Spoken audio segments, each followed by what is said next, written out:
let's set forth, we have a number of questions that we want to be addressing, and I don't want to lose sight of these questions. We set out to address one question and a whole bunch of other fascinating questions pop up. If we're not careful, we're going to lose track. We're going to get lost in the forest, get lost in the woods. So if you would, let's write down the questions here, as I can recall them in my mind, and we'll have them in front of us so that as we proceed, we can be referring back to these and make sure that we don't lose sight of these questions. Look, the first question that kind of started all of this has to do with how, when we're brought into the church through baptism, chrismation, confession of faith, we're brought into the mystery of Eden. We return to Eden. And the church's architecture is structured such that it mirrors, it is an icon of the Garden of Eden. And even the movements of receiving somebody into the church we can take, I think, as indications of how we're acting out this mystery, not just acting it out, we're entering into it. It's a mystical participation in the mystery of returning to Eden. The candidate is brought stage by stage from the narthex into the west end of the nave, and then from there all the way up to the chalice at the ambon, so that the movement is from west to east. And the iconostas represents the tree of the knowledge of good and evil, because the iconostas represents, as does the tree of the knowledge of good and evil, it represents the world in its beauty. The Lord, God, He stretches out the heavens like a curtain. He stretches out the heavens like an iconostas. So that what we find is that we have, when we're coming into the church, we're placed right there. Right there at the tree of the knowledge of good and evil. Right in front of it. And right in front of the sanctuary. So the first question is, okay. And so what happens here, okay, in the Garden of Eden, the tree of life is up here. And Adam and Eve are called to deny themselves the pleasure of partaking of the tree of the knowledge of good and evil, not because God is just wanting, not just because God is mean and likes to bug them, because He wants to draw them to Himself. The tree of life is Christ, or the cross, or the Theotokos. It's the mystery of the incarnation. So He wants to draw them up here. But when we are brought into the church, we don't go in here. Rather, the tree of life brings Himself to us here. So the first question is, how are we going to say this? The first question is, why? Why is so why aren't we, let's look this way. Why aren't we brought all the way to the top of the mountain? Why are we met? Why does Christ meet us there? Now let me ask a question from this. Do you think, just the logic that's inherent to this, do you think, what do you say, that this is the goal? No. What would you say? No. Okay, so what would you say next? Why? Why is it not the goal? What do you see? Why is it not the goal? What is the goal? Tree of life. Yes, to get up there. Yeah. That's the goal. So that's the question that I want us to be pondering. Why is it that Christ meets us here? Why doesn't He draw us up here? Why is that? Okay, does that question make sense? Okay. Well, that question, the answer to that question, I think, has to do with how do we heal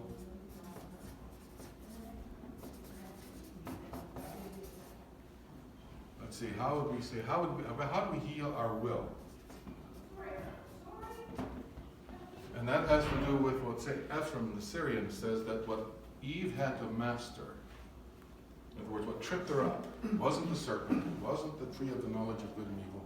What tripped her up was her own, the word that's given in the English translation is greed. I don't know what the Styriac is. So I don't know how good a translation that is. I mean, Sebastian Brock is no dummy. He's a Syriac scholar. But I think here is a place where linguistics has to give way to theology. Where your theological confession is going to govern how you translate a particular word. For example, in the Greek, if I were to put the Syriac word into Greek, I would use the word epithemia, which can be translated in many different ways in the Greek. You know, if you're bringing it from the Greek to the English, it can be translated as lust, carnal desire, or just simply as desire. This word, I'm sorry? Curiosity. No, it's not curiosity. The epithemia is not curiosity. It means desire. And what's interesting is that it is used for carnal desire, carnal lust. I think St. Paul is using that word for that in Romans 7. I had to go back and review it. And I think it's translated as covetousness, which is idolatry. But in another place, in several other places, epithemia is the word that's used for the desire that the angels have for God. And it's also used for the desire that the soul has for God. And in Psalm 103 it says that the Lord, he satisfies your every desire. And the word is epithemia. So I mean, you know, he fills up every erotic, every lustful, everything. You know, there's nothing more that you would desire. So the question, how do we heal the will? And that has to do with how do we master our, I'm just going to say desires, and give it kind of hopefully a neutral connotation. Now, from this, we erase the question, is there, or was there, an unconscious in Adam and Eve? And then that question provoked another question, which was given offline. I don't know how to, how would we summarize that question? What is it? The question is basically why, help me out, Emmanuel, why would they do it? Why would they do it just because of obedience? That's not a good way to say it. Let's see if I can answer that. I forgot what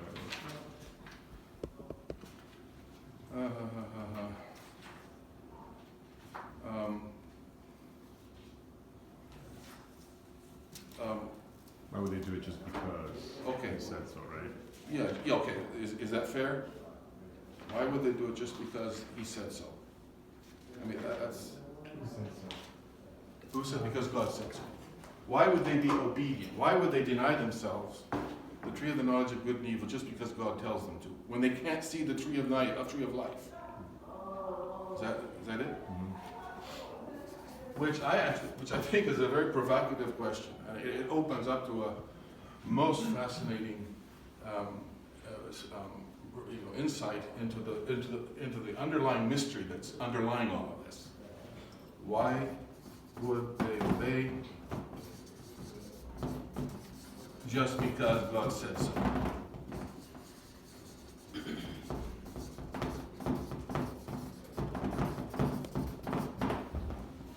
All right?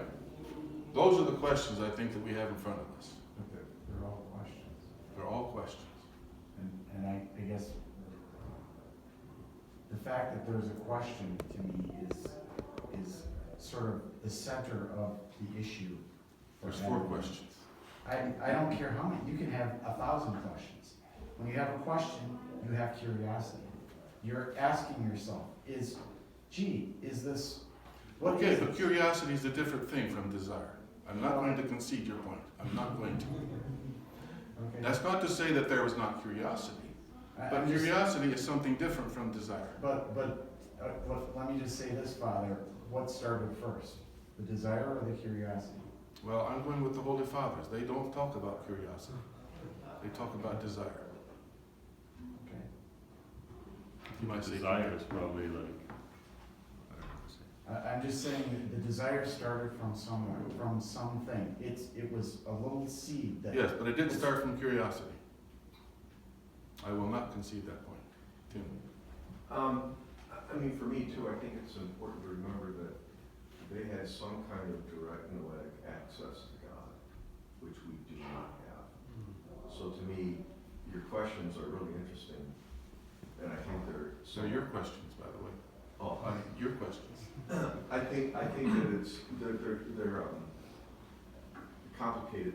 It sounds negative. I don't mean it that way, but they're complicated by the fact that they had a relationship to God that we have to work really, really hard to get. And even then, I don't know that. All right. The greatest saints. I don't even know if they get to where Adam was before the fall. All right. Well, let us, I think what I want to do, I'm fascinated by all of these questions. I'm curious to know the answer to all of these questions. But I think I'd like to start with number 3. We should take a vote. Who wants to start with number 3? Sure. Okay, that's enough. That's good.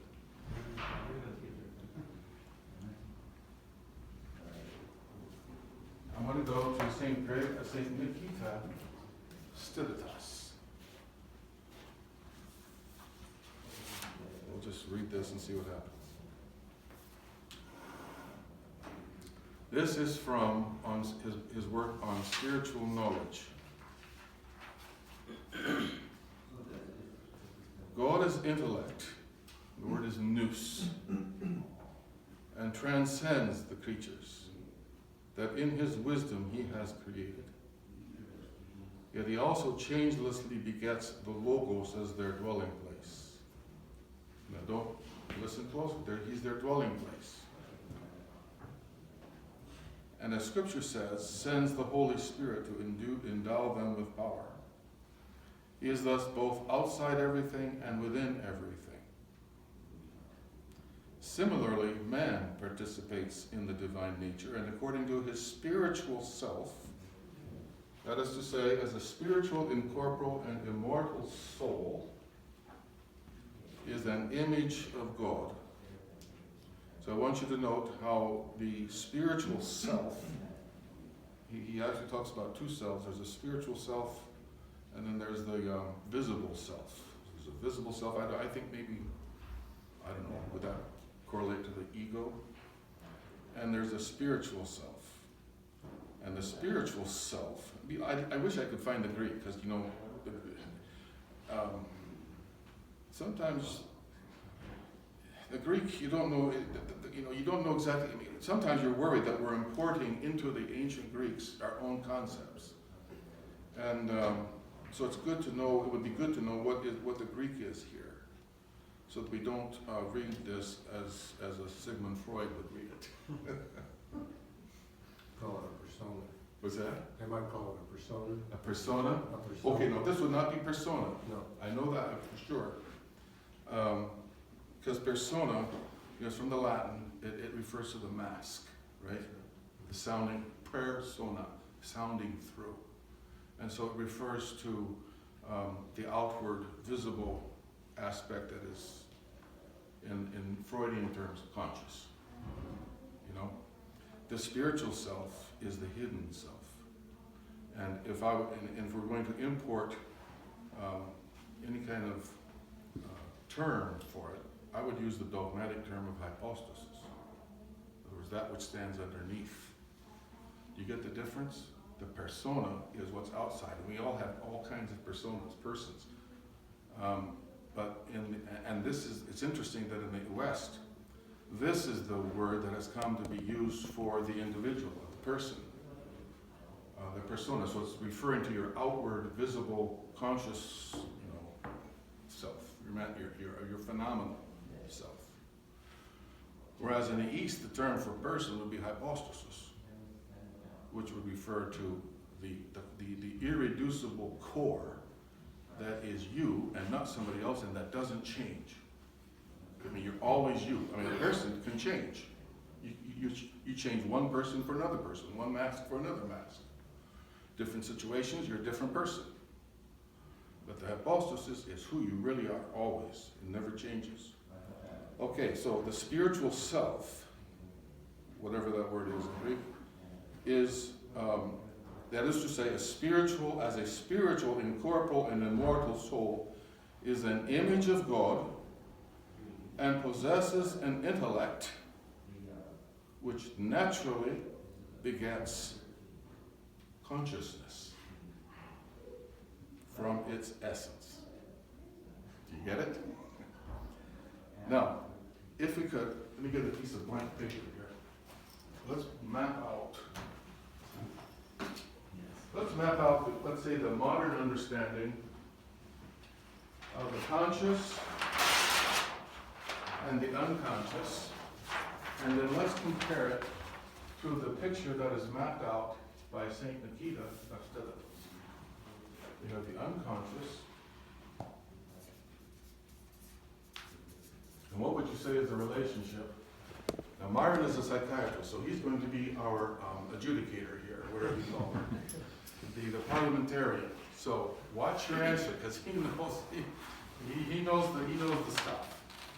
How would you say the conscious and unconscious are related to one another in modern day behavioral sciences and in popular understanding? Because they both have consciousness. What's that? They both You're just hitting all cylinders today, Ron. Well, I guess I would say if you kind of try to combine Freud and Jung, the unconscious is the repository of primary and instinctual drives, but that can also be energized by symbolic, archetypical content. So I don't know how to.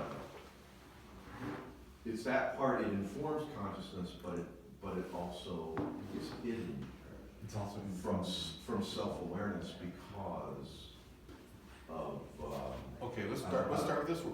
It's unaware. It's unawareness. It's that part of you that you're unaware of or hidden. mhm. And you use the term repository. Are you satisfied with that one, Marvin? Okay. Repository. It's also a Very repository. complex. It's Yeah, also, very complex. it's also a repository of consciousness. What I'm saying is the conscious influences the unconscious. The conscious influences the unconscious. Yes. Okay. If it's a repository, the things that you have in consciousness are things that inform the unconscious. Okay, let's hold on to that. I mean, I think that there's some truth to that. I wouldn't go all the way with that, but I think there's some truth to that. Repository, you use the word instincts, instinctive impulses. And drives, I guess, right? Okay, drives. You use archetypal, but archetypal are basic structures of the soul. And symbolic content, right? Yeah, but symbolic content they have stuff to their substantive, all right? So archetypal probably isn't the best word, unless we know what we mean by it. It's referring to primordial structures of the soul which activate the symbols, is how I would say, which produce and activate the symbols. That's how I would say it. Yeah, that's a better way. You're right. Yeah. Yeah. The way I see it, the way I've pictured it is that the symbols, so the archetypes, the archetypal structure, the primordial structure of the soul, deep there in the unconscious, which we cannot be seen, is like the stars that are billions of light years away. We can't see them, but what can we see? We can see the light that emanates from those stars. And we can study the light, and from that light, we can get some sense of how the stars, of the history of the star, and even the way that it's structured. And so I liken the symbols, the myths, and the myths of the symbols, I liken them to the light that emanates from the stars. You study the myth, you study the symbols of the myth, and of a true myth, and it gives you a picture of how the soul is structured. But what I think is germane in all of this is that right now we're talking about the hidden depths of the soul that we cannot see. And want to bring out this term repository. I think there's another word actually that I would use. I was going to see if somebody else would offer it. But I'm thinking of Jung, where he refers to the soul or the unconscious as the rhizome of the human soul, which, in other words, the ground. In other words, the base. So when I ask the question, what's the relationship between the unconscious and the conscious? This is how I would answer it, that the unconscious is the source of the conscious, of consciousness. And certainly you can influence the unconscious by the consciousness. That's what some of the myths are all about. You know,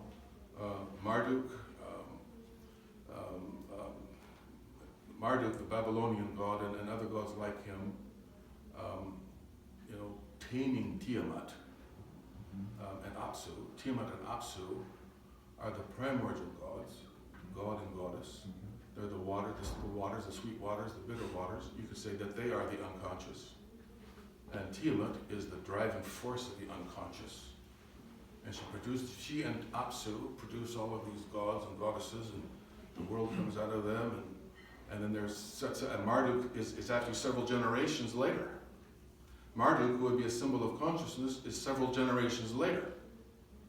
So that the myth, if you're going to psychoanalyze it or psychologize it, is a showing, its symbolism is showing the unconscious as this energetic, you know, driving, whatever you want to call it, that's producing consciousness. And then consciousness wants to be liberated from the overwhelming power, the kind of almost enslaving power of the unconscious. So it sets out to produce order and law in order to tame the unconscious and to bring it under control as best it can. But there's always an element of the unconscious that escapes the efforts of consciousness. There's always, would you not always say that there's always a shadow? Well, look, but there's also awareness that the unconscious is vastly larger than the conscious. Okay. It's always. So the consciousness is like the tip of the iceberg. It's just, Yes. And some people's consciousness is rather small. Yes. Rather disappointing. Yes. But I think there's a dynamic that you're talking about that we all have capacity for. The dynamic of? A dynamic of a flow between this thing we're calling the unconscious and the conscious. Okay. And there's a variability of how well put together our conscious mind is to be able to assimilate that. Yes.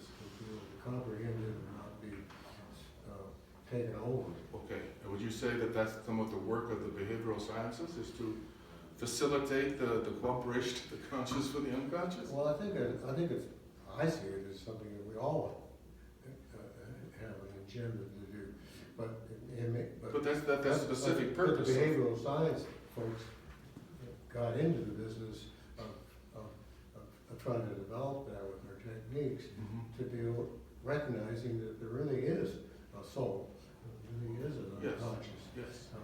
It's not all neurology. Now, was this a Freudian slip, or did you mean to say when you implied when you were talking about the unconscious in conjunction with the soul? Yeah, well, this is not, what I learned about all this is that Freud was just a Jewish neurologist who did some pioneering work. Sure. But They throw out the Freudian slip as it's not just. But there's a lot of considerable development of human consciousness since his time. Yes, and what intrigues me is how you were talking about the unconscious, and you slipped in the term soul. You begin and you refer to it as the soul. Is that fair? I think that's I don't agree. Okay. For psyche is soul. Okay. You're right. But you were saying, but what fascinated me is that you were associating the psyche or the soul with the unconscious. It's part of it. Okay. It's part of The it. soul encompasses both. Okay, Yeah, okay. but I think there's a fascinating dynamic that's going on here. That it's not just a concrete, it's down in the basement Yes, and you yes, can't okay. get into it. I think we have access back and forth all All right. the time. Well, okay, so, We do so, that every Sunday. so then, what I'm wanting to get at here is to, first of all, back up here. What's in the unconscious? You were talking about instincts and drives and primordial movements. I refer to the Enuma Elish, Marduk and Tiamat Apsu. Would it be fair to say that the popular understanding of the unconscious, and maybe informed perhaps by the behavioral sciences, is that the unconscious is the place? It's it's chaos. It's chaotic. It's disordered. It's all these impulses that are just doing this. Now I can see how you would hesitate. Yeah, I see it as much more, it's not just, it's got chaos. Yeah. But it's more elegant than that. The archetypal symbols would indicate that there is a coherence to this underneath. Yeah, we just. That's what makes it so we just lack fascinating. the wisdom to see it. Makes it so fascinating. Well, when you talk about it as a repository, I mean, there are certain, instincts and that sort of thing, but I think it's also informed by your experience. Right. And so the unconscious is kind of the source from which your Okay. automatic behavior comes. Yeah. You can consciously try to behave and live in a certain way, but in an emergency, if you're tired, it's the source of what comes out of you. Sure. Okay. And that can be, formed based upon your experience. So you talk about the soul, and part of that is spiritual, and then part of it is mental. It's Sure. I think this is what you might be trying to say, Rob. When you use a word like repository, there has to be a conscious, there has to be something that, a repository implies an order, and it implies that there's some. I see a repository as a place where things are stored.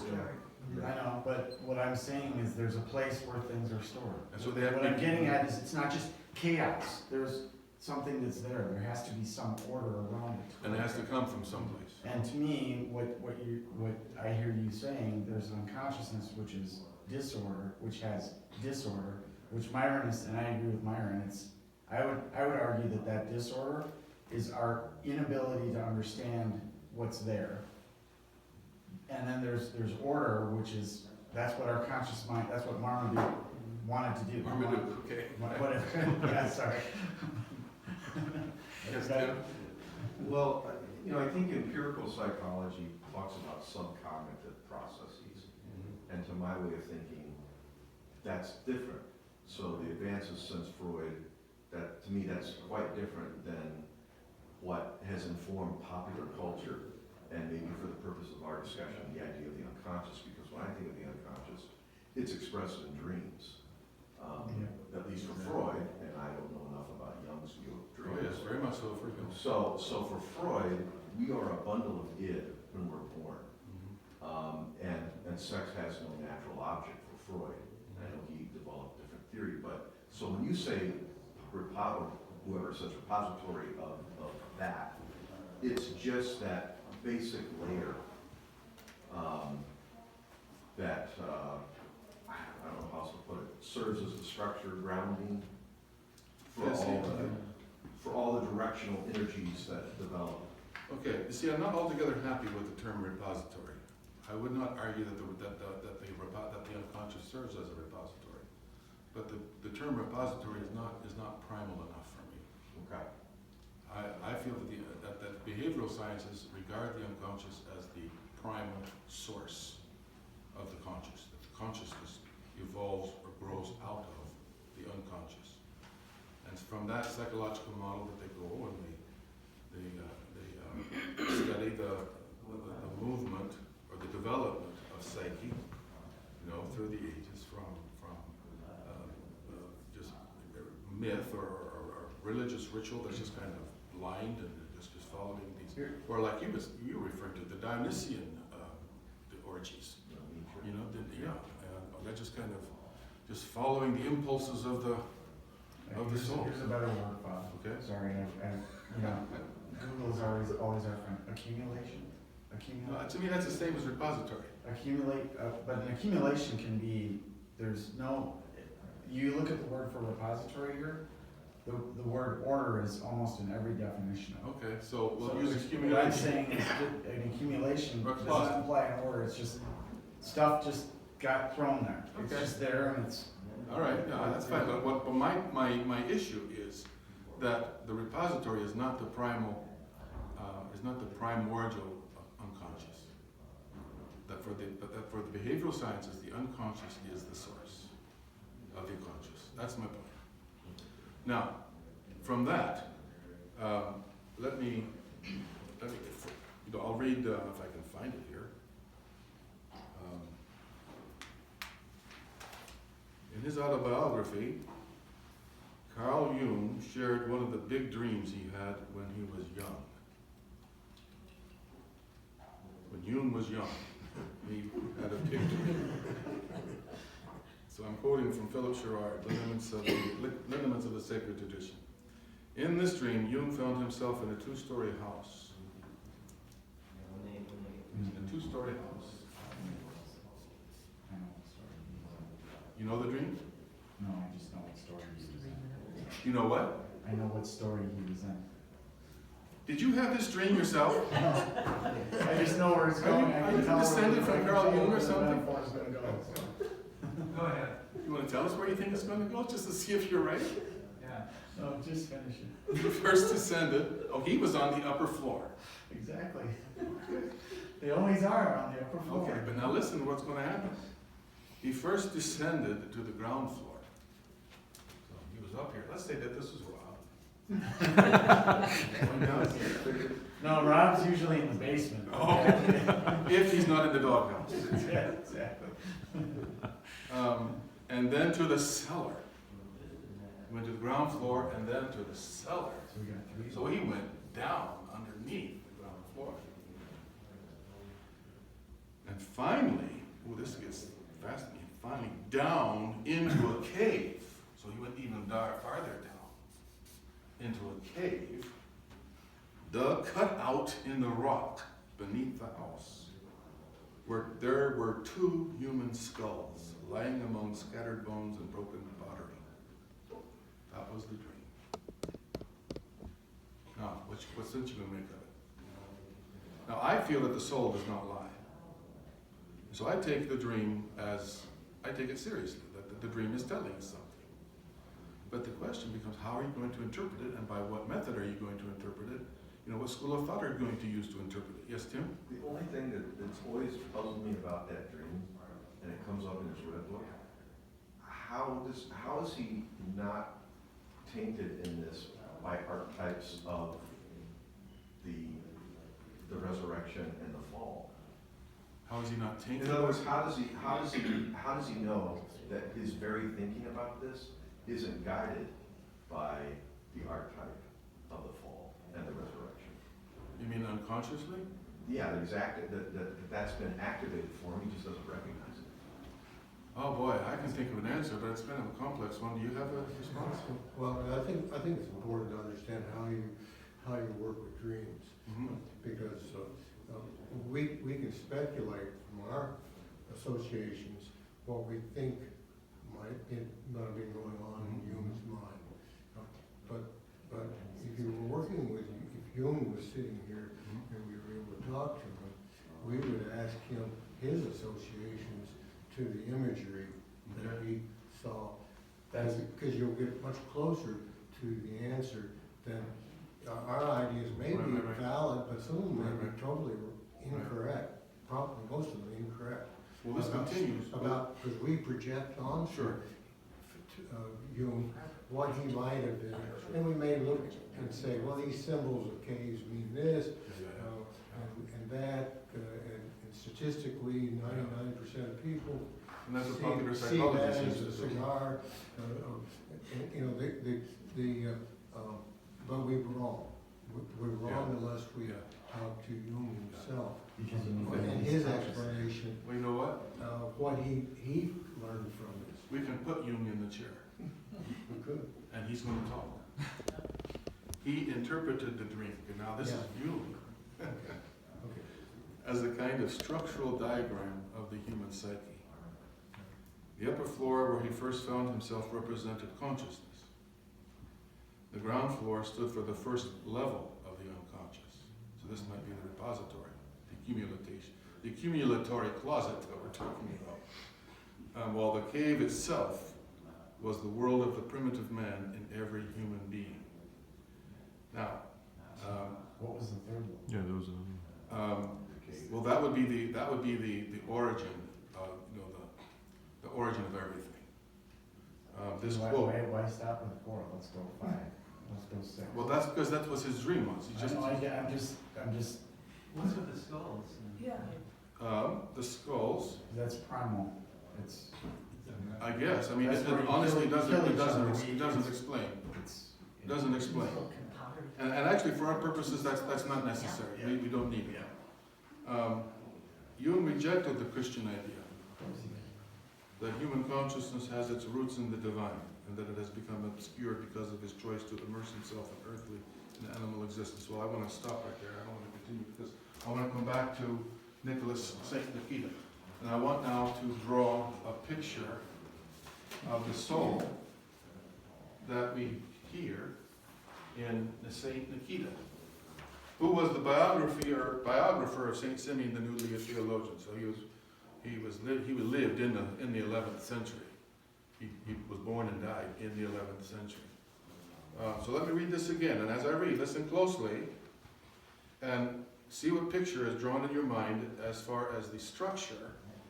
I don't know if you want to call it the human psyche or the structure of the human being, or whatever. God is intellect and transcends the creatures that in his wisdom he has created.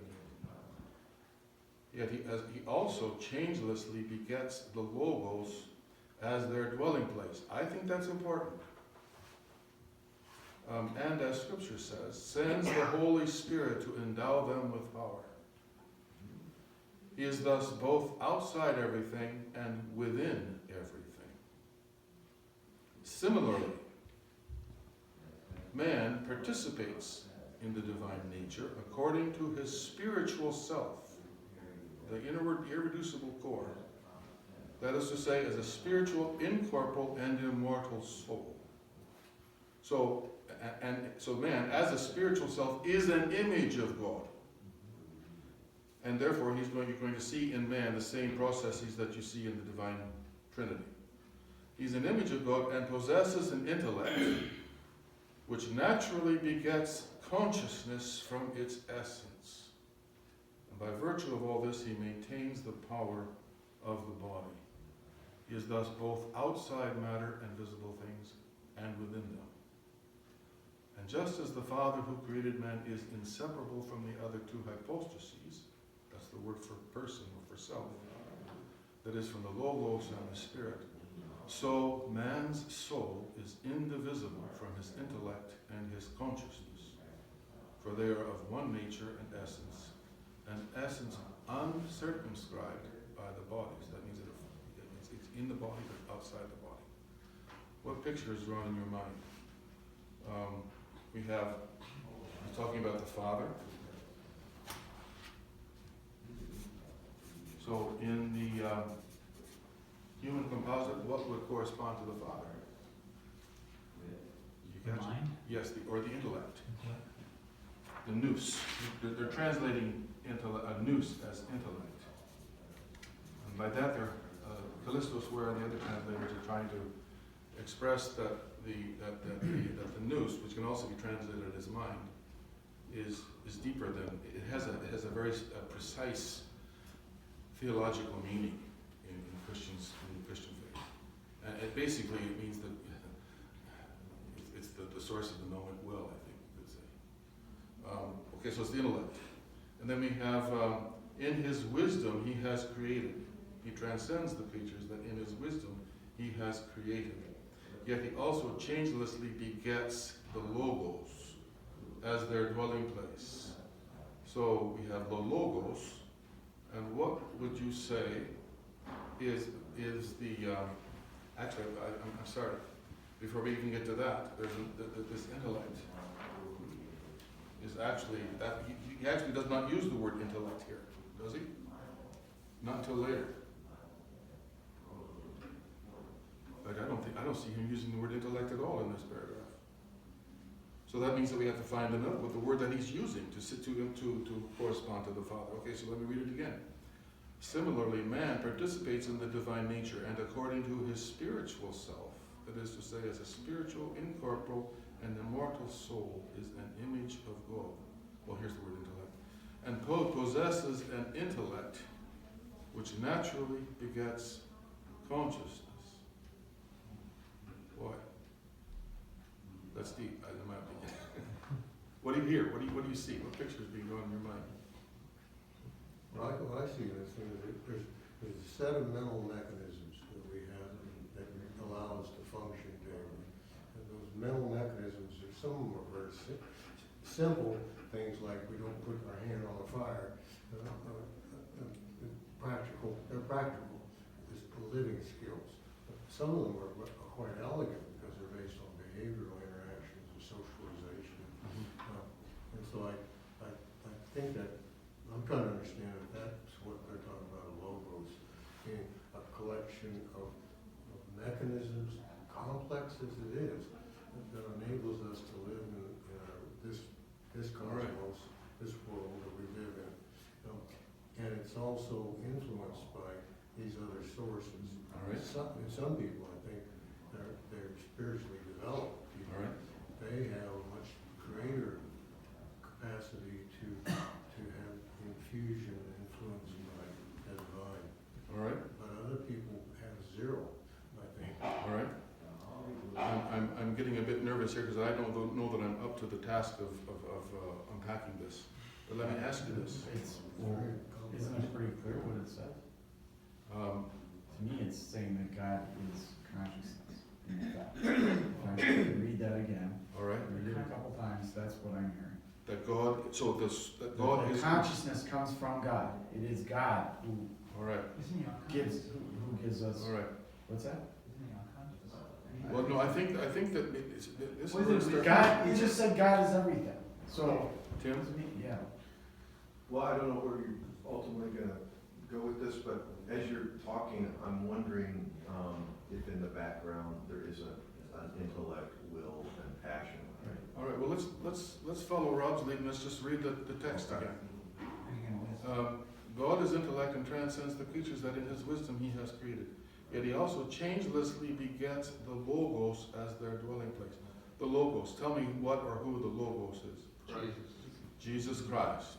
And it also says intellect begets consciousness, so in this I would say that Trinity. the logos or the consciousness is the consciousness is the. Okay, so the intellect corresponds to the Father, but there's another word that he uses. Similarly, man participates in the divine nature, and according to his spiritual self. This is where I'd love to know what the Greek is. Is the Greek the nous? It can't be nous because they're translating an intellect over here. So what is that word? It's not alphtos, I'm sure. It might be, but so I don't know. And according to his spiritual self, that is to say, as a spiritual, incorporeal, and immortal soul, is an image of God. Which person of the Trinity would you say? He's saying God, but he means, I don't think he means the whole Trinity at this point. I think he means as an image of God, the Father. I think. That the man participates in the divine nature and according to his spiritual self, that is to say, as a spiritual, incorporeal, and immortal soul. And again, I'd like to know the Greek here. Is it an image of theos, or is it an image of ho theos? You know? So, without seeing the Greek, I'm going to think that it's an image of ho theos, and possesses an intellect which naturally begets consciousness from its essence. We have intellect, we have spiritual self. What, to me, the spiritual self is the other choice. What I'm after here is what I would ask us, what I would have us to see. No, and not even that, it goes deeper than that, I would say. Because the will, it actually is not the primal source. The self is the hypostasis. So what I see him, what I hear him saying, I mean, there's so much here to unpack. But what I hear him saying is that consciousness proceeds from it does not proceed from some dark hidden repository or rhizome, a rhizome that's as dark and hidden. To use biblical language, consciousness is proceeding from the light. God is light. The Logos is light. Wisdom is light. Even the consciousness is proceeding from, where is it? The tree of life. If the tree of life is Christ. I think that alone is something to think about. Couldn't we say the consciousness is coming from the soul? Yes, but the soul, you're right, Mark, but he says, this is why it would be nice to know the Greek, he says, the spiritual self, which is the soul. So here, in this particular passage, when he says the soul, or the immortal soul, he means the spiritual self. In other words, he means the hypostasis, that which stands underneath. Don't get confused, because when you're thinking soul, you're thinking of this impersonal department, of the human composite. Well, has the heart been working there too? The heart, he's not using the word heart, but the heart would be another term for the intellect or for the spiritual self. So that the heart is where everything is coming from. The heart, the self, the personal center. And so what I'm saying is that, I guess we're going to have to pause at this, but I think this is a good place to pause and think about this. Because I think this is something that we might need to cogitate for a while. I think this is radically different from what we have been trained to think. We have been trained to think that we're kind of, even modern day science, it seems to me, at least in certain large quarters of it, would have us coming from some, impersonal process of chemical energetic reactions. So that consciousness or personality is just, it's an ephemeral instance of consciousness until we go back into the soup. Yeah. But this is saying it's radically different. It's opposite, you see. We don't come from the darkness. Consciousness does not rise up from the darkness. Consciousness in the primordial state, and the way that we were created by God, consciousness is proceeding from the light. You talk about cognitive dissonance. Yeah. That's the consciousness, and the cognitive dissonance despises chaos. Yes. There is something fallen within us, like Paul said, I don't do the things I want to do, and it's the consciousness that can't handle that. What if that cognitive dissonance is a symptom of the image of God in us? In other words, what if the reason that we're not comfortable with that is because it's not natural? Yeah. What if? Something to think about when you get upstairs. I don't know if that's a water. That's spot on. Well then, Rob, you won't have to think so much, but I think some of the others will have to. I think it's fascinating. I think it just, we have this modern day method of deconstructing, and then we just deconstructed. But I don't know. There might be some resistance to this deconstruction. So, we might need, some people, we might need to just sit in this for a while and let the force of it work on us and dissolve, the way that we have been thinking and been trained to think. This is radically different, absolutely radically different. So.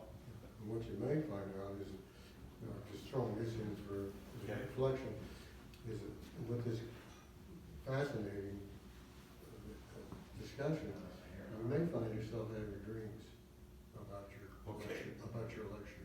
Okay.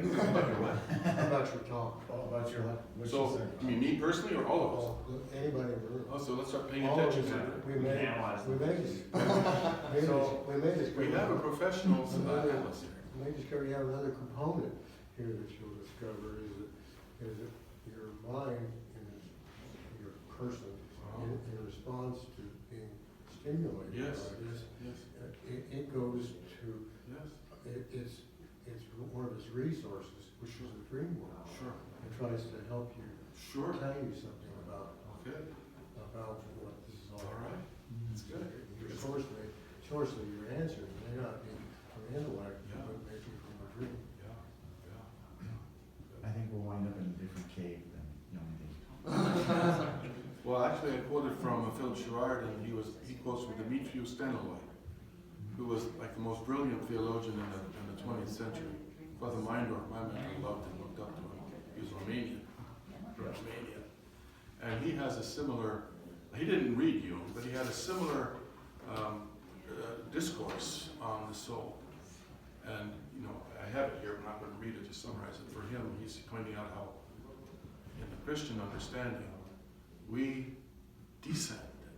We don't ascend from the depths. We have descended from the heights. And then, if you were to apply what Stenoi says to Jung's dream, and if I were Jung's analyst, I would have said, you know, in my presumption, if I were Jung's analyst, I would have said, I'm sorry, Carl, but you went the wrong way.